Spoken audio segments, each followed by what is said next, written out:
2002년 2월 미국 유타주 솔트레이크 시티.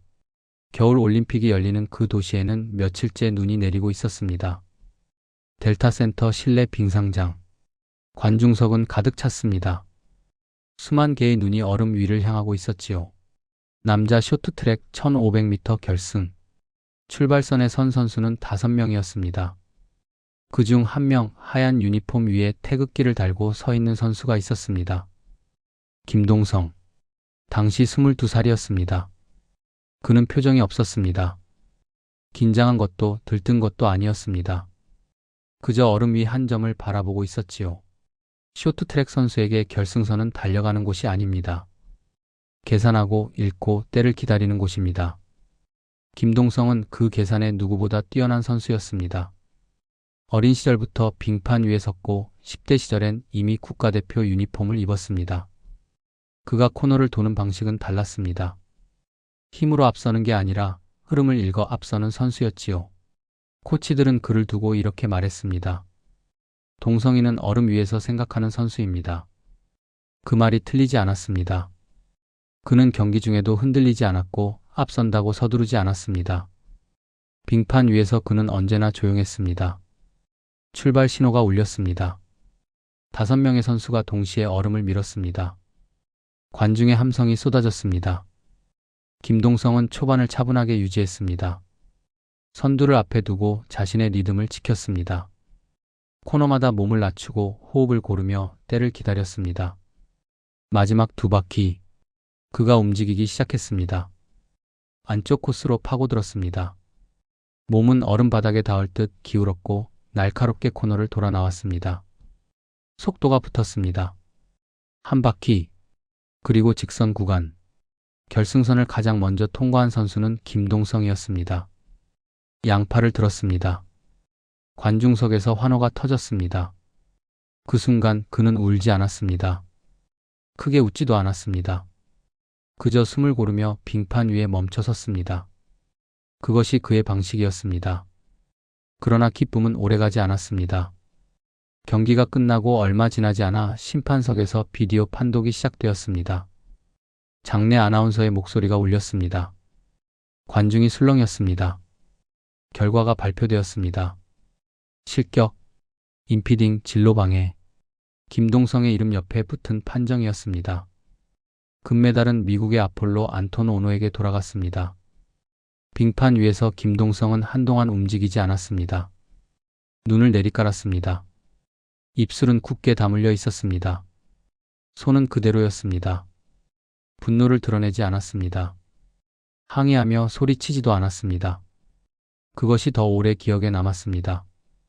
결승선을 가장 먼저 통과하고도 금메달을 받지 못한 선수. 그 억울함을 침묵으로 감당한 22살. 그의 이야기는 그 지점에서 시작됩니다. 판정은 끝났지만 그의 경기는 아직 끝나지 않았습니다.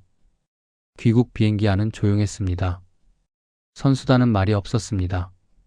창밖엔 구름만 흘렀고 기내 불빛은 낮게 켜져 있었습니다. 김동성은 눈을 감고 있었습니다. 잠든 것이 아니었습니다. 그저 눈을 감고 있었습니다. 머릿속에서는 같은 장면이 반복되고 있었습니다. 결승선, 양팔, 그리고 실격. 인천공항에 도착했을 때 취재진이 몰려 있었습니다. 카메라 플래시가 터졌습니다. 마이크가 앞으로 쏟아졌습니다. 판정에 대해 어떻게 생각하십니까? 억울하지 않으세요? 그는 잠깐 멈췄습니다. 그리고 짧게 말했습니다. 경기는 끝났습니다. 그것이 전부였습니다. 더 묻는 기자도 있었지만 그는 고개를 숙이고 걸음을 옮겼습니다. 억울하지 않았던 것이 아닙니다. 말로 꺼내봤자 달라질 것이 없다는 걸 그는 이미 알고 있었습니다. 국내 여론은 뜨거웠습니다. 신문 일면에는 그의 사진이 실렸습니다. 방송은 판정 장면을 반복해서 내보냈습니다. 인터넷에는 항해 서명이 퍼졌습니다. 국제빙상연맹에 이의 신청이 들어갔습니다. 대한빙상경기연맹도 공식 항의문을 제출했습니다. 그러나 판정은 번복되지 않았습니다. 결과는 그대로였습니다. 김동성 실격, 아폴로 오노 금메달. 그 사실은 공식 기록으로 남았습니다. 며칠이 지났습니다. 훈련장에 다시 나온 날 링크는 비어 있었습니다. 이른 아침이었습니다.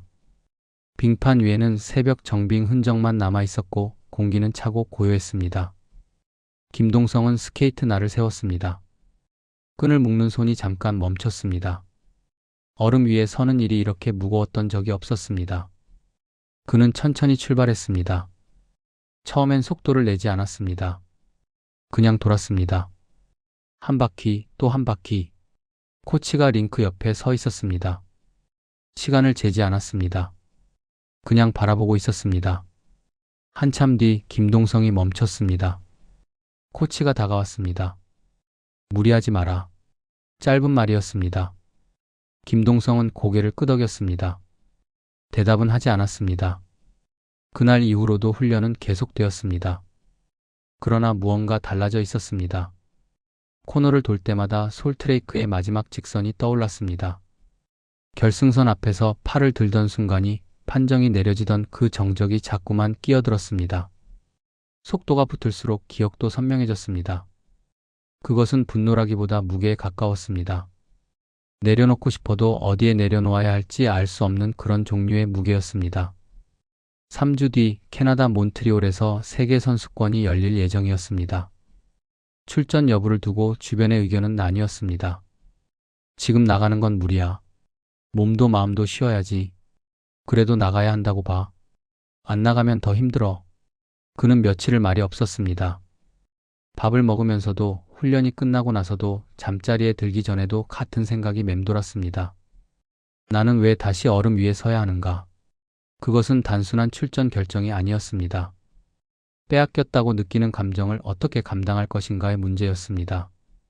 어느 날 저녁 훈련을 마치고 링크를 나서던 그가 잠시 멈춰 섰습니다.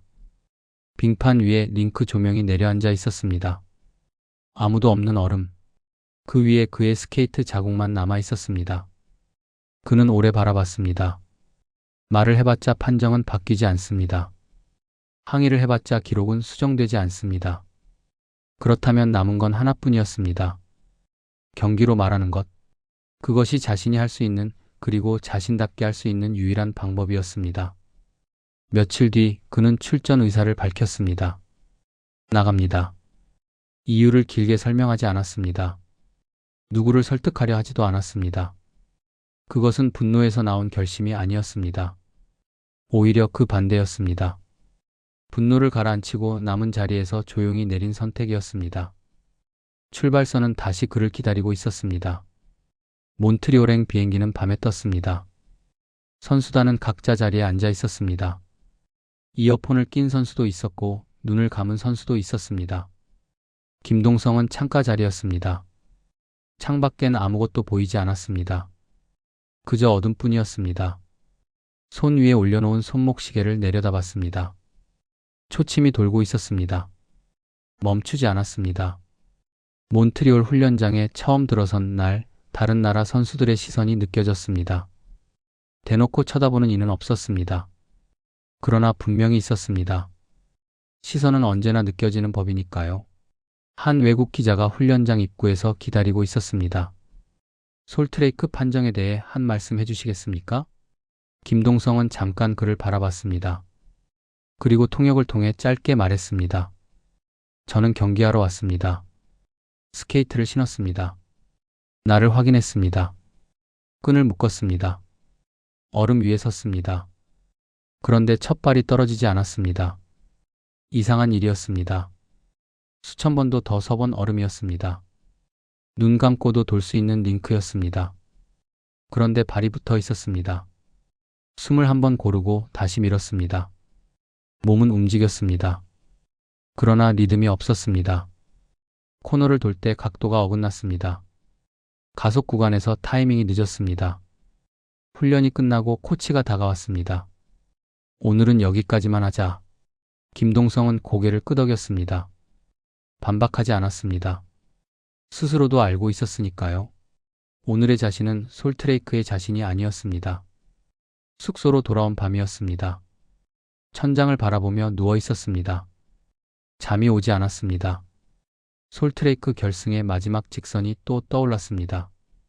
결승선을 통과하던 순간, 팔을 들던 그 찰나, 그리고 그 다음에 이어진 정적, 그 기억은 사라지지 않았습니다. 훈련 중에도 밥을 먹을 때도 눈을 감아도 따라왔습니다. 문제는 분노가 아니었습니다. 분노였다면 차라리 쏟아낼 수 있었습니다. 이것은 달랐습니다. 증명할 방법이 없다는 느낌이었습니다. 판정은 이미 끝났습니다. 기록은 바뀌지 않습니다. 아무리 잘 달려도 솔트레이크의 그 결과는 수정되지 않습니다. 그렇다면 지금 자신이 하려는 것이 과연 무슨 의미인가? 그 물음이 천장을 향해 올라갔다가 다시 가슴 위로 내려앉았습니다. 다음날 아침 훈련. 링크에는 다른 나라 선수들도 나와 있었습니다. 미국 선수들도 있었습니다. 김동성은 그쪽을 보지 않았습니다. 의식하지 않으려 했습니다. 그러나 몸은 이미 알고 있었습니다. 의식하고 있다는 것을. 코너를 도는 타이밍이 또 어긋났습니다. 속도가 붙어야 할 구간에서 발에 힘이 빠졌습니다. 코치가 불렀습니다. 잠깐 나와봐. 사이드라인 쪽으로 갔습니다. 코치는 기록지를 보지 않았습니다. 김동성의 눈을 바라봤습니다. 지금 뭘 생각하면서 타고 있어? 김동성은 대답하지 않았습니다. 판정 생각하고 있지? 짧은 침묵이 흘렀습니다. 네. 코치는 한동안 아무 말도 하지 않았습니다. 그러다 조용히 말했습니다. 그거 지금 내가 어떻게 할 수 있는 거 아니잖아. 틀린 말이 아니었습니다. 그러나 그것이 더 어려운 부분이었습니다. 어떻게 할 수 없다는 것을 알면서도 생각이 멈추지 않는다는 것. 그날 오후 김동성은 혼자 링크에 남았습니다. 선수들이 빠져나간 뒤였습니다. 조명은 훈련용으로 낮게 켜져 있었습니다. 그는 천천히 출발했습니다. 아무것도 생각하지 않으려 했습니다. 한 바퀴, 코너를 돌았습니다. 또 한 바퀴, 발이 얼음을 밀었습니다. 호흡이 따라왔습니다. 몸이 기울었습니다. 세 바퀴째였습니다. 아무 생각도 없었습니다. 판정도, 기록도, 시선도 그냥 달리고 있었습니다. 그 순간이 아주 짧게 지나갔습니다. 링크를 다 돌고 나서 그는 멈췄습니다. 숨을 고르며 얼음을 내려다봤습니다. 자신이 그어놓은 날 자국이 보였습니다. 선명했습니다. 판정은 바꿀 수 없습니다. 기록도 수정되지 않습니다. 시선을 막을 방법도 없습니다. 그러나 얼음 위에 날 자국은 자신이 직접 그은 것이었습니다. 그 생각이 아주 조용히 자리를 잡았습니다. 내일 결승은 하루 뒤였습니다. 그는 스케이트 끈을 다시 한번 고쳐 묶었습니다. 천천히 그러나 단단하게. 결승 당일 아침이었습니다. 몬트리올의 하늘은 맑았습니다. 창문으로 들어오는 빛이 하얗고 차가웠습니다. 김동성은 일찍 눈을 떴습니다. 천장을 잠시 바라봤습니다. 그리고 일어났습니다. 경기장으로 향하는 버스 안, 코치가 조용히 말했습니다. 오노는 안 왔다. 김동성은 창밖을 바라보다 그 말을 듣고 잠시 멈췄습니다. 오노. 솔트레이크의 그 이름. 석 달 동안 마음속을 맴돌던 이름이었습니다. 직접 이기고 싶었습니다. 같은 얼음 위에서, 같은 출발선에서 정면으로 앞서고 싶었습니다. 그런데 그가 없었습니다. 코치가 다시 말했습니다.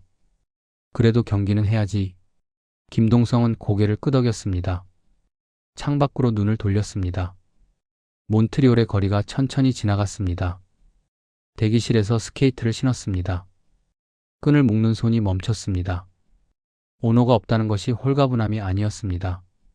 무언가를 빼앗긴 느낌에 가까웠습니다. 분풀이할 상대조차 없는 링크. 이 경기는 누구를 위한 것인가? 무엇을 증명하기 위한 것인가? 그 물음이 손끝에 맴돌았습니다. 그는 끈을 다시 잡았습니다. 그리고 단단히 맺었습니다. 상대가 없으면 자신을 향해 달리면 됩니다. 남자 1500m 결승. 출발 신호가 울렸습니다. 그 순간 무언가 터졌습니다. 김동성은 서두르지 않았습니다. 계산한 것도 아니었습니다. 그냥 밀었습니다. 온몸으로. 첫 바퀴. 이미 반 박자 앞서 있었습니다. 두 바퀴째에 접어들었을 때 그는 다른 선수들과 눈에 띄는 간격을 벌리고 있었습니다. 이례적인 일이었습니다. 쇼트트랙 장거리는 보통 초반을 아낍니다. 체력을 비축하고 후반에 승부를 겁니다. 그러나 김동성은 달랐습니다. 처음부터 끝까지 속도를 놓지 않았습니다. 코너마다 날이 깊이 박혔습니다. 직선마다 가속이 붙었습니다. 호흡은 거칠었지만 발은 정확했습니다. 3바퀴, 4바퀴, 격차는 계속 벌어졌습니다. 1바퀴 이상이었습니다. 뒤를 돌아볼 필요가 없었습니다. 돌아봤다면 다른 선수들은 이미 한참 멀어져 있었을 것입니다. 관중석에서 함성이 커졌습니다. 그 소리가 들렸습니다. 그러나 그것을 즐길 여유는 없었습니다. 그는 그저 달리고 있었습니다. 3주 동안 쌓인 것들을 얼음 위에 쏟아내고 있었습니다. 억울함, 분노, 무기력함, 다시 서야 한다는 무게, 말로 할 수 없었던 것들이 속도로 바뀌어 빙판 위에 새겨졌습니다. 마지막 직선이었습니다. 결승선이 보였습니다. 오노가 있었다면 바로 이 순간 어깨를 나란히 하고 달리고 있었을 것입니다. 그러나 그것은 오늘의 경기가 아니었습니다. 오늘의 경기는 지금 이 순간 자신이 만들어 온 격차였습니다. 결승선을 통과했습니다. 링크 위에서 멈췄습니다. 숨이 거칠게 올라왔습니다. 무릎이 떨렸습니다. 가슴이 뜨거웠습니다. 뒤이어 들어오는 선수들을 기다리는 시간이 생각보다 길었습니다. 1바퀴 넘게 앞선 우승이었습니다. 관중석에서 박수가 쏟아졌습니다. 그는 고개를 숙였습니다. 조용히 숨을 내쉬었습니다. 타도 오노. 석 달 동안 이를 악물며 되뇌던 말이었습니다. 그런데 오노는 없었습니다. 그렇다면 이 분노는 어디로 간 것인가? 믹스트존에서 기자가 물었습니다. 오노가 없어서 아쉽지 않으십니까? 아쉽습니다. 짧고 솔직한 대답이었습니다. 기자가 다시 물었습니다. 그래도 오늘 경기 어떠셨습니까? 그는 잠시 얼음 위를 바라봤습니다. 자신이 그어놓은 날 자국이 아직 남아 있었습니다. 깊고 선명했습니다. 제가 할 수 있는 것을 다 했습니다. 대회 마지막 날 김동성은 종합 우승을 차지했습니다. 6관왕이었습니다. 쇼트트랙 세계선수권 역사상 계주를 포함한 전 종목을 석권한 남자 선수는 그때까지 단 한 명도 없었습니다. 김동성이 처음이었습니다. 오노를 직접 이기지는 못했습니다. 그 아쉬움은 남았습니다. 그러나 기록은 지워지지 않았습니다. 분노는 속도가 되었고 속도는 역사가 되었습니다. 숙소로 돌아오는 버스 안. 김동성은 창밖을 바라봤습니다. 몬트리올의 저녁이 내려앉고 있었습니다. 가로등이 하나씩 켜졌습니다. 무거운 것들이 조금 가벼워진 것 같기도 했습니다. 완전히 사라진 것은 아니었습니다.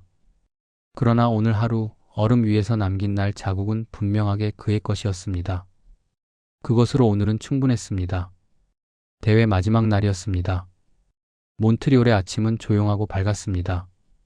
김동성은 일찍 일어나 창가에 앉아 있었습니다. 커피 한 잔이 손 안에 있었습니다. 따뜻했습니다. 창밖으로 눈이 조금 쌓여 있었습니다. 사람들이 천천히 걷고 있었습니다.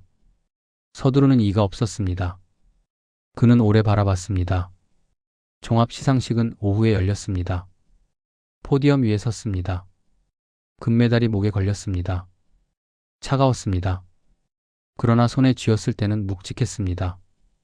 국가가 울려 퍼졌습니다. 태극기가 올라갔습니다. 그는 정면을 바라봤습니다. 눈이 조금 붉었습니다. 그러나 울지 않았습니다. 그냥 서 있었습니다. 그것으로 충분했습니다. 시상식이 끝나고 코치가 다가왔습니다. 악수를 청했습니다. 김동성이 손을 잡았습니다. 코치는 말이 없었습니다. 한참 손을 잡고 있었습니다. 그러다 조용히 말했습니다. 수고했다. 김동성은 고개를 숙였습니다. 감사합니다. 더 긴 말은 필요하지 않았습니다. 두 사람은 이미 알고 있었습니다. 지난 3주 동안 무엇을 견뎌왔는지를. 귀국 전날 밤 선수단이 함께 저녁을 먹었습니다. 오랜만에 웃음이 있었습니다. 누군가 농담을 했고 누군가 크게 웃었습니다. 김동성도 웃었습니다. 억지로 만든 웃음이 아니었습니다. 그냥 나온 웃음이었습니다. 그 웃음이 스스로도 낯설었습니다. 좋은 방향으로 낯선 것이었습니다. 밥을 다 먹고 자리가 정리될 무렵 한 후배 선수가 옆에 왔습니다. 조심스러운 표정이었습니다. 형, 저 사실 솔트레이크 때부터 계속 걱정했어요. 김동성은 후배를 바라봤습니다. 표가 났어? 후배가 고개를 끄덕였습니다. 많이 힘들어 보였어요. 그런데 뭐라고 말을 못하겠더라고요. 김동성은 잠시 생각했습니다. 그리고 말했습니다. 말 안 해도 됐어. 그냥 같이 있어줬잖아. 후배가 눈을 살짝 내리깔았습니다. 김동성이 덧붙였습니다. 그게 더 도움이 됐어. 귀국 비행기는 이른 아침에 떴습니다. 이번엔 창밖이 보였습니다. 어둠이 아니었습니다. 구름 위로 햇빛이 쏟아지고 있었습니다. 희고 넓었습니다. 김동성은 그 빛을 바라봤습니다. 솔트레이크에서 돌아오던 날이 떠올랐습니다. 같은 자리, 같은 창가였습니다. 그때와 바뀐 것, 그때와 바뀌지 않은 것이 동시에 생각났습니다. 올림픽 기록은 그대로입니다. 판정은 번복되지 않았습니다. 금메달은 돌아오지 않았습니다. 그것은 앞으로도 바뀌지 않을 것입니다. 그러나 한 가지는 달라져 있었습니다. 그것을 바라보는 자신이 달라져 있었습니다. 인천공항에 도착했습니다. 기자 한 명이 다가왔습니다. 이번 우승이 솔트레이크의 위로가 됐나요? 김동성은 잠깐 멈췄습니다. 위로. 그 단어를 속으로 한번 되새겼습니다. 위로라기보다는 제가 아직 달릴 수 있다는 걸 확인한 것 같습니다. 기자가 다시 물었습니다.